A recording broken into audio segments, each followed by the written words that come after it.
Okay.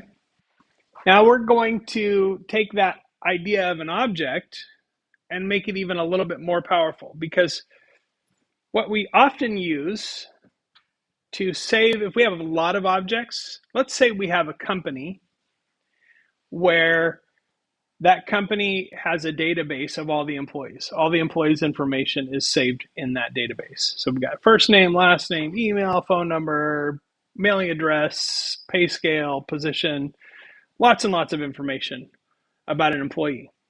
Imagine each employee is represented by an employee class, okay? And that class contains properties for each of those pieces of data about each employee. Now, you might have a company with 10,000 employees.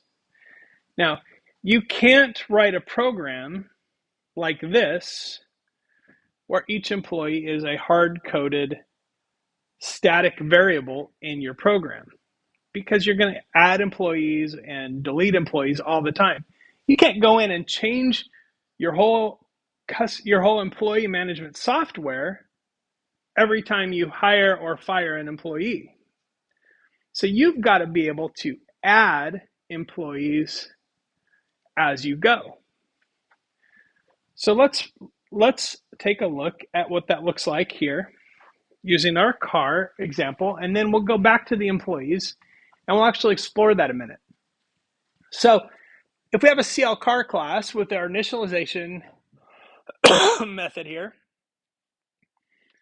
that's good. Now, instead of creating an instance and assigning it to a variable, what I'm doing here is I create an empty list called li cars. And that list, instead of containing strings or integers or things like that, it's going to contain instances of my car class. So I'm going to say li cars append, and then I'm going to call the class with those parameters that are required for initialization, and then it adds that car to the list. Now you can see, if this was, I could do this almost infinitely, and I could keep adding all kinds of different cars to that list, but I don't have to change my code here. I could actually ask for information from the user. Let's look at this from the employee standpoint, right? I'm going to build a very simple version of an employee class. Class employee. Okay. And I'm going to create an initialization class or initialization method. And I'm going to require str name and int salary. So we'll keep two pieces of information about each employee. And I'm going to say self.str name equals str name. Okay, so now, why am I repeating this and this? Here's why. Because this self.str name refers to the name of the employee. This refers to this parameter. So this goes into here, and then it's put into the, and I can use the same variable name for both of those because they're actually different. One belongs to the class and one is a parameter. So I'm going to say self.int salary equals int salary. So now when I create that class, I can do that. Let's create another method. I'm going to create my other special method, the string method, and I'm going to return an f string that says self, let's use str name makes, and we'll say this, and we'll say int or self.intSalary rather, and 0.2f. So we'll format that as dollars. And then let's do one more method, def. I'm going to call this method give raise. And every time I call the give raise on that employee, I'm going to give them 10% higher salary. Okay, so I'm going to say,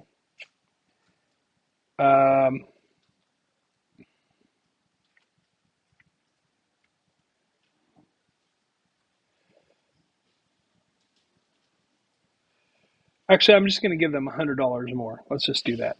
I'm going to say int or self dot int salary plus equals $100. Now let's give them 1,000. Let's be really generous. Okay, so 1,000 extra dollars every time they get a raise. So there's my employee class. Now, let's create a little program that uses this class to manage our employees, right? So the first thing I want to do is create my empty employee list. I don't have any employees to start with. And so let's create a while true loop here.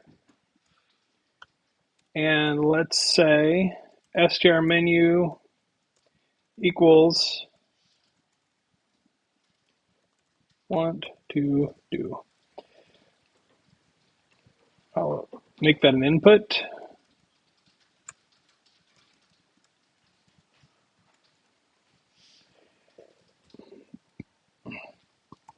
And before that, let's print out the choices. So we're going to say 1, add employee, 2,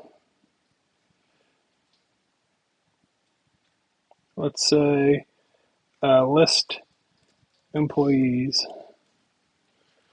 I'm not going to use the give raise right now. I'm just going to keep it real simple. So there's just 2 choices. And I'm going to say if str menu equals 1, what are we going to do? We're going to add an employee. So I need to say str name equals input. What is their name? And int salary equals. Now I'm not going to do any error checking here. That's a bad idea, as we've discussed numerous times, but I'm just going to trust that the user is going to input an int that converts just fine. Obviously, if anytime you would want to do this in the real world, you'd use error checking to make sure that you're getting an actual int. But I am going to stick to the basics here. How much should they make? Okay, so once I have that information, then I want to append that employee to the list. So I'm going to say limp.append, and we're going to append a new employee. And so that requires str name and int salary.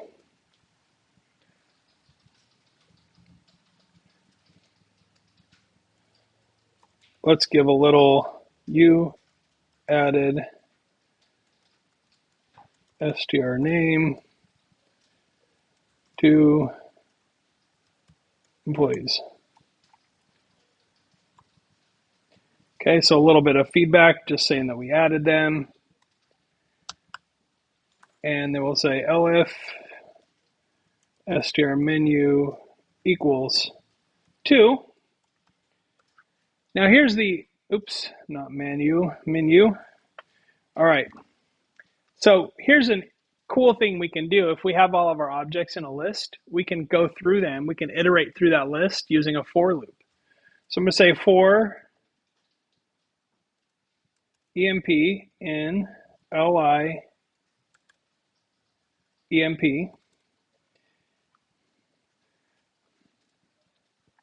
I'm going to put OBEMP there so I am not confusing myself with what it is. So it's an object. For each object in that list of objects, I'm going to print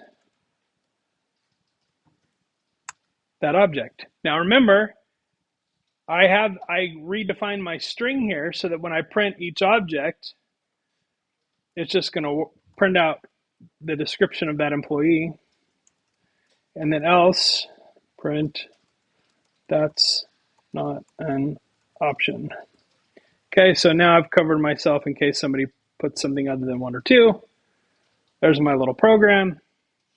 Let's run this. So add employee, bill, a lot of money, obviously. Sam doesn't make that much. So if I list my employees, okay, so there is my list of employees. Okay, so now I can add another employee.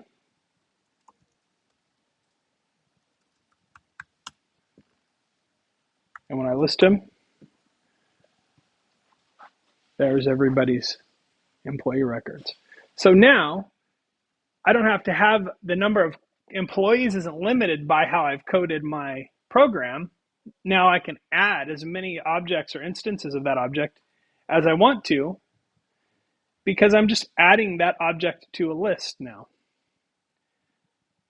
So that is how those employees get put together. Now remember, I can save that whole object or that list of objects exactly as it is using pickle, and then I can bring it back. So now I have all the pieces that I need to create a really complex program here that's really scalable with a minimal amount of code. And that's when we start getting into more powerful concepts. That's when this stuff becomes really useful, because you can't do this with this little bit of code without using objects. It's not possible, but it's very easy to debug. And now if I wanted to, I could add a third option here that said give a raise, and then I would just have to specify which employee gets the raise. Remember, because I'm storing those employees in a list, each one of those employees has an index associated with it that I can use to address those specific employees. So let's say I wanted to give that employee a raise. I'm just going to add a third option here, elif str menu equals 3. I'm going to list the employees with their index next to them, and then I'm going to ask the user to input the index, and I'll just feed that to that index. And basically the way that would look is it would look something like this, li emp, and then I would use the index, and then I would say dot give raise, just like that. Okay, and it would give that employee a raise. So it's really powerful language constructs that we can use here.